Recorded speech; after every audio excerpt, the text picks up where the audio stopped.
and welcome to a new week. I'm Jeremy Cordeaux. Peter Clayton's behind the camera. Welcome to the garage and the Court of Public Opinion for another week of podcasts and, of course, Facebook pages. We had a lot of fun on Friday with our live streaming, jeremycordeaux.com from the dining room table. Frank Pangello was a special guest. Frank, wonderful journalist, now a politician. He was my producer for a few years there as well, back at the old 5DN. And Willsy, Ann Wills, came along and entertained us this coming week. Look, I'll tell you closer to Friday who our guests are. Well, I know, no, I won't go there. I'll save it up. I will save it up. We've got a lot of, I don't know what I'd call it, mail? I suppose it is mail, isn't it, Pete? I guess so. This is from Nick. Hi, Groovers. Here's an idea. Aboriginal nations should create their own currencies. Their own currencies. Then they can buy anything from whoever they want to accept it as payment. Think of the prosperity as they trade with each other and are free of the colonialists' dollar for commerce and welfare. Yeah. The government doesn't need to take it. The government doesn't need to take it because the nations don't pay tax anyway. Win-win. All right, Nick. Lateral thinking. Okay. What else is there that's around? I've been trying to think of that movie about the drug dealers in Turkey years ago. Most horrific movie. I left a impression upon me, I can tell you. Do you remember what that was, Pete? Yeah, I know. It's on the tip of my tongue, but no, I can't just... It was a... Hotel, was it Hotel something? Could have been. But it was about somebody who found himself dragged into being a drug smuggler, didn't want to be, didn't think he was. If you can be an accidental drug smuggler, I don't know, but do not do it in Turkey. The reason I bring that up is this. Cryptocurrency boss has been jailed in Turkey. He defrauded investors of millions of dollars. Prosecutors called for a hefty sentence. Well, I tell you, a cryptocurrency boss has been jailed for, Pete, how many years do you think he got? In Turkey? Did he get 20 or something? No.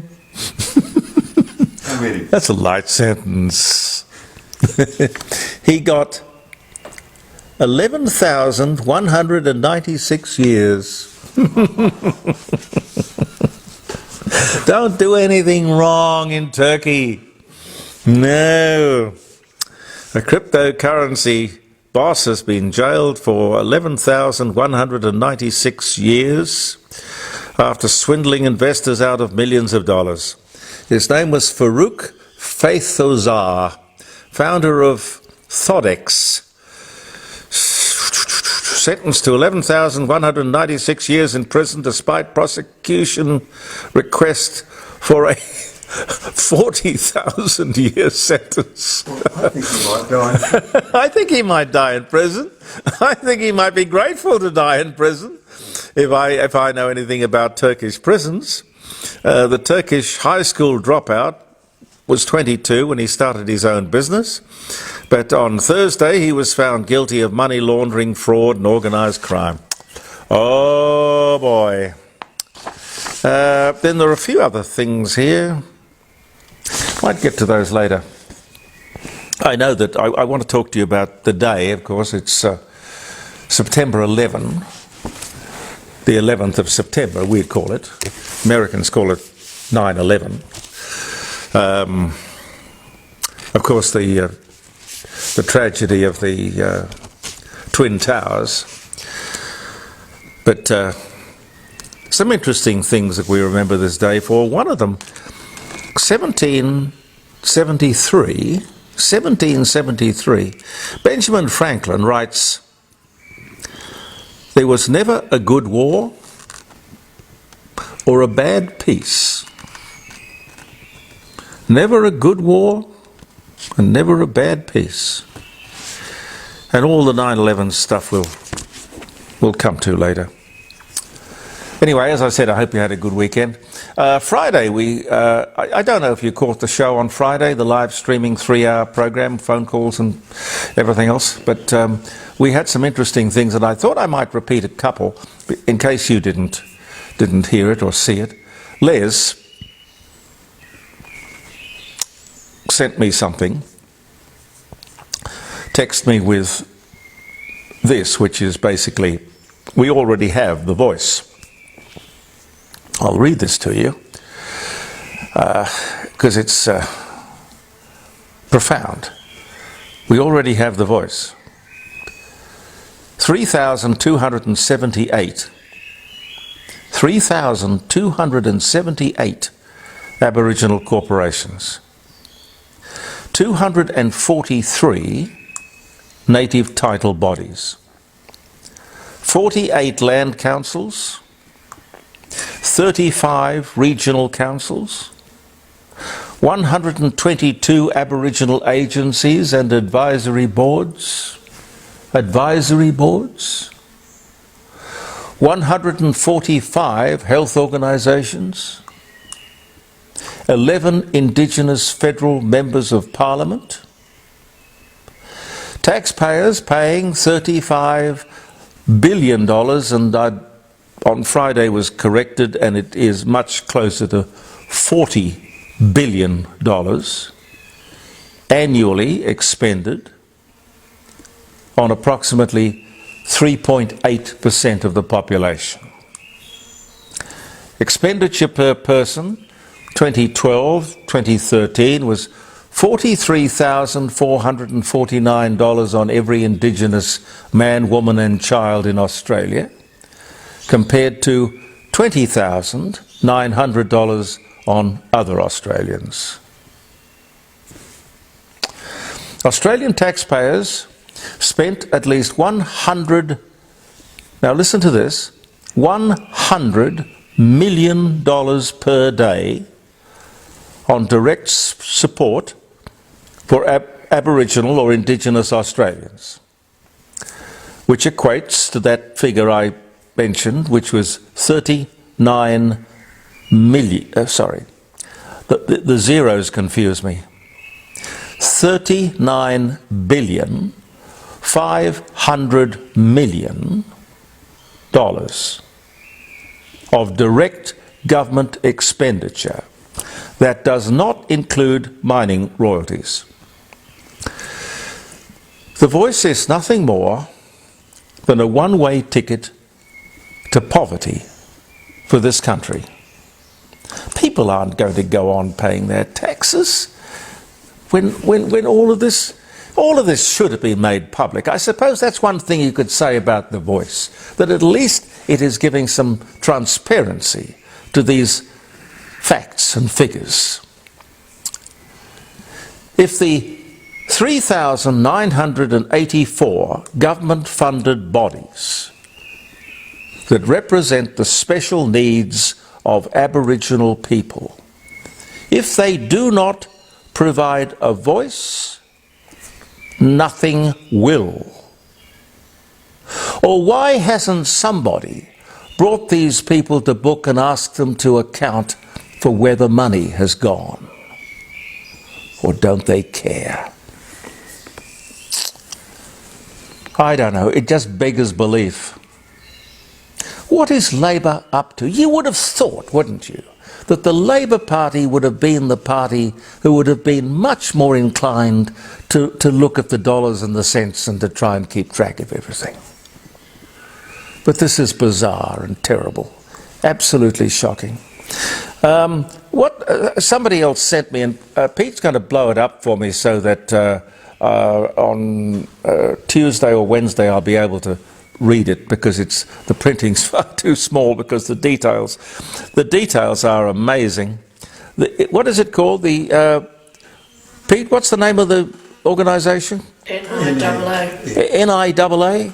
The Australian NIAA? NAAI. NAAI. Well, whatever the hell it is. I will read it to you when I have it in front of me, because it makes for absolutely confronting information. And that this has been available and no one has seen fit to put it out in the public arena? Did they think they'd get away with that? That nobody would sort of send it to somebody like me and say, hey, Jeremy, why don't you read this to your people, your flock, your audience? Why don't you inform people? Did somebody think that wouldn't happen? We were talking on Friday and I mentioned that we had the footballers, and the long distance runners doing stunts, all in the name of this yes vote.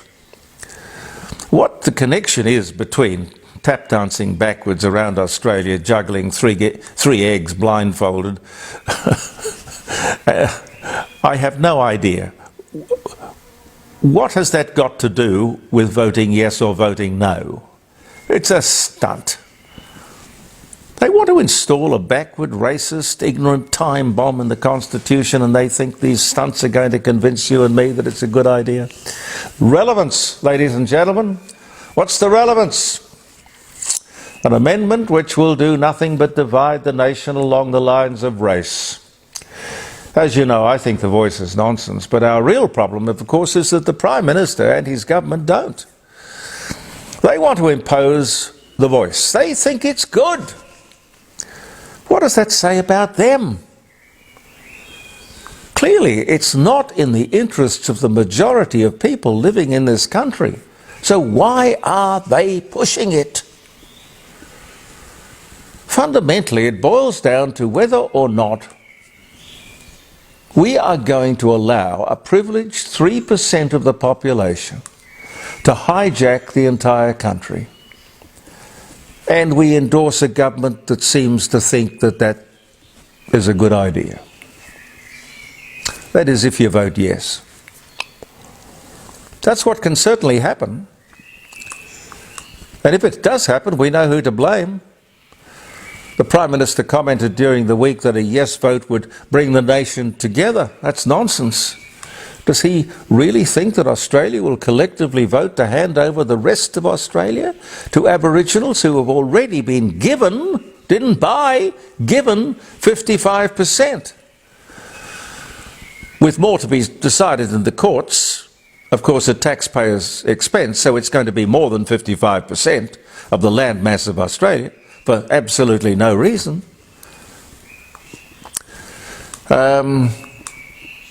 Caroline, you brought me down something? Oh, you forgot it. Oh, I did. I'm sorry. Well, come on in. Come on in. Come on in. Hand it to me. What is it? Is this more? Oh, yeah, this is interesting scuttlebutt. I must tell you. I don't know what sort of credibility we can hang on it, but the American press is hanging something on it. Former Secret Service agent Paul Landis said that he plucked the so-called magic bullet from the JFK limo and placed it on his hospital stretcher as they took him away.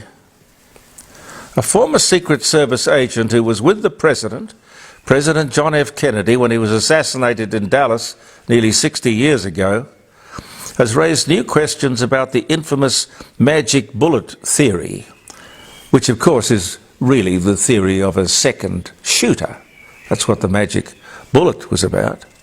Paul Landis, who's now 88, was a young agent tasked with protecting the First Lady, Jackie Kennedy, as the President's motorcade paraded through the city in 1963. Feds are hiding the JFK assassination footage that could prove that there were multiple shooters. I don't know that I believe that. Anyway, the Secret Service guy recalls hearing the gunshot ring out while he was walking just feet away from the president's car back in 1963. You know how they used to run along behind the back of the car? He told the New York Times that he had heard an additional 2 shots and saw Kennedy keel over in the back of the open limousine. Landis said he had to duck to avoid being splattered. Anyway, yeah. From there, Landis' accounts differ from the government's official findings. In the ensuing chaos, he claims he picked up a bullet that was lodged in the back seat where Kennedy had been sitting and placed it on the president's hospital stretcher for investigators.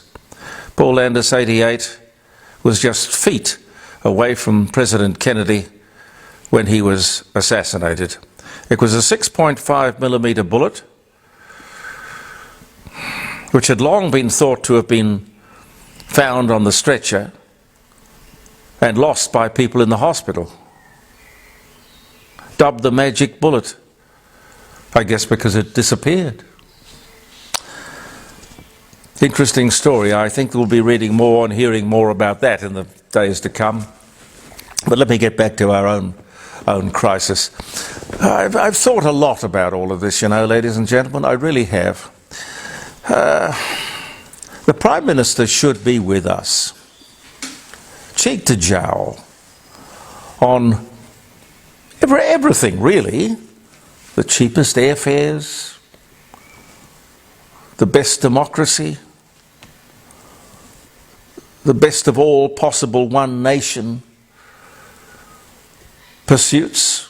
You know, one flag, one national anthem, one country, one people under one law, all that stuff. Prime Minister, could I ask you this in a public forum? Why didn't you, in intelligent pursuit of all of the details of the Uluru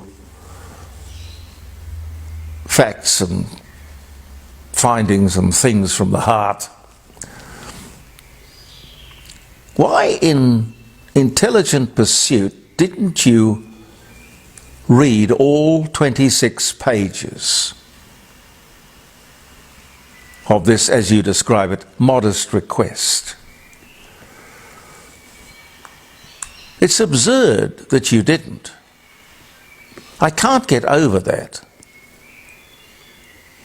When you do decide to come back to Australia, gee, I'd love you to come by and visit us on a Friday morning and have a chat to my listeners. I'll give you the whole 3-hour program and we can chat through all of this before the referendum if you'd like to. I somehow don't think you will. I was looking at an ad on television for the referendum, and it's running all the time, so you won't have any trouble finding it. It was an ad for the referendum. It says right up front, it just says, the Constitution sets out how Australia will be governed. Okay? That's what it says, right up front of the ad. This is telling us, for those people who don't know, and I'm one of them because, you know, I haven't read the Constitution, bits of it, yes, but most of us haven't. I'm sure very few Aboriginals have, yet they seem to have this great interest in it.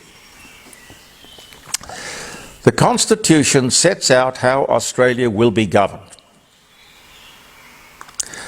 I will not, and you should not, allow 3% of the population to determine how Australia will be governed. It is as simple as that. It really is. Then we have to deal with the people, the politicians, the corporations, the celebrities, the educators, teachers, the personalities who got behind and promoted this nonsense. If their credibility isn't in shreds, I'll go he. Or will we forgive and forget and just turn the page? I don't know. I really don't. Fascinating to watch the ABC on Sunday talking about ways of turning around the polls. Don't know how you turn around a poll. The ways we could turn around the polls. Because clearly the yes vote is not going to win, according to these polls. But instead of the ABC simply reporting the polls, reporting what's going on, they have gone from campaigning for the yes vote to now advising on tactics. Do you believe it? Tactics to help turn the polls around. Oh my God. These people, the ABC, have so convincingly lost the plot. And what their role in society is, it's just amazing. And it would seem that there is no one in Parliament, no one in government, no one in their management who can pull them up and put them back on the track. Nope. And we just allow it to go on. Well, it's $1 billion a year we give these guys to run their little, dog and pony show. I'll leave you with some... have you got something you want to stick on the end of the broadcast, Pete? No, I haven't. Oh, not today. All right, well, we'll come up with something. Anyway, I'll leave you with some birthdays. Of course, it is September 11, or 9/11 as the Americans call it. 2001, 2 passenger planes hijacked by Al-Qaeda terrorists crash into the New York World Trade Center, causing the collapse of both towers and the deaths of 2,606 people. David Angel, American sitcom creator. He was the guy who created Frasier, the sitcom Frasier. Died aboard the plane in a terrorist attack on the World Center. He was 55. John P. O'Neill, American anti-terrorist expert and FBI agent, dies as head of security in the terror attack on the World Trade Center. He was just 49. Same year, obviously, same day. Attempt by passengers and crew of the United Airlines Flight 93 to retake control of the hijacked plane from terrorists caused the plane to crash in a field in Pennsylvania, killing 64 people on board. That's the Let's Roll guy. Yeah. Hani Hanjour, Saudi Arabia, 9/11 terrorist, dies in the Pentagon plane attack at the age of just 29. Mark Bingham, American passenger on United Airlines 93, dies thwarting terrorist attempt to crash the plane into Washington. He was just 31. Great bravery. It's amazing. Some of those terrorists did their flying lessons here in Adelaide. True. You would have thought when they were doing the flying lessons, when they said they didn't want to learn how to land the plane, somebody would have thought, hey, that's a bit weird. No. Anyway, we're older and wiser now. The first mobile long-distance car-to-car telephone conversation, 1946. Wow. 1942, Enid Blyton publishes 5 on Treasure Island. First of her famous 5 children's novels. Started one of the best-selling children's series ever, with over 100 million copies sold. Now deemed, of course, politically correct by the woke. Oh, to hell with them. Are we running out of battery, Pete? No. Australia invades New Britain, defeating the Germans. This was back in 1914. 1943, same day, US and Australian troops join in an attack on New Guinea, this time against the Japanese. Roger Hargraves, English author and illustrator of children's books, Mr. Man and Little Miss, dies of a stroke at 53. That was in 1988. 1978, the last known person dies of smallpox. The last known person to die of smallpox. Medical photographer Janet Parker, through infection in a laboratory, Birmingham, England. 1978. But these things never go away, you know that. Harry Connick Jr., pop jazz singer, pianist, born in New Orleans in Louisiana in 1967. Buckingham Palace damaged by German bombs in 1940. Ferdinand Marcos, 10th President of the Philippines, dictator. He dies in 1989, but was born on this day in 1917. Oh, one more. 1847, first singing of Stephen Foster's "Oh Susanna" in Pittsburgh, Pennsylvania. All those wonderful Stephen Foster songs, I love them all. Thank you so much for viewing the Court of Public Opinion, ladies and gentlemen. Don't forget to catch us as a podcast or here as a posting on Facebook, and of course our live streaming on Friday. Believe in yourself. Pete and I'll be back tomorrow. Bye for now.